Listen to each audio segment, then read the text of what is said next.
Hello guys, my name is Lionel and hope you guys are doing really well. Yes, I'm back with a new tip for you guys which will make your playing really sound fantastic. So this new tip is all about playing arpeggios. Now what will it do to your playing?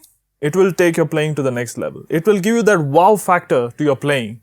Now let me give you a small example and listen to the ending part what I'm doing to this piece. Actually this part is not there in that piece. It is 4/Ls. Listen to it.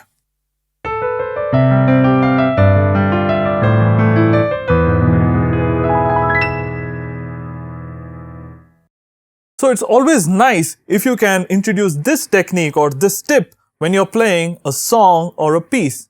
You can apply this as a very strong ending point to your song, or you can even start the song with that. The choice is completely on you. So I'm going to teach you how to go with this. The arpeggio which I played was on E major, which will be a little tough for you at the beginning level. So let me start with C, which is very easy and you guys know about it. Okay. Now this tip is for beginner and mid-level players. The high level and advanced players, I don't think you require this because you might be knowing this. Okay. So let me begin. It's very easy. It's a combination of your left hand and right hand together, and you just start with one octave and you end it up till how long your keyboard is. You have to just go on. So let me start here. So I'll start with the left hand. So watch carefully. It's just the C major chord. And I'm going to continue with the right hand. Let me play it again.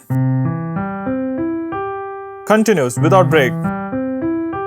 And same thing, you have to start again with the left hand where you left off. Again. And last. So I'll play it again.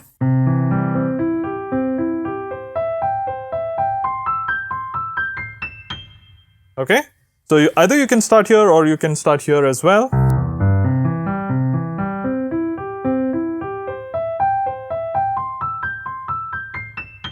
Okay. And try to be faster and faster. Practice couple of times until you're very free to play it. Then try it a little faster. And then you can go very fast. Okay. So introduce this technique or this trick to your playing and make your playing to the next level. Let it sound like really great. It looks nice and it sounds also great. So I hope you liked this video, and a lot of other content will come soon. So don't forget to share, subscribe, like and comment as well. To learn this technique and more, please check out my lessons in musicpandit.com. So see you until my next video. Bye.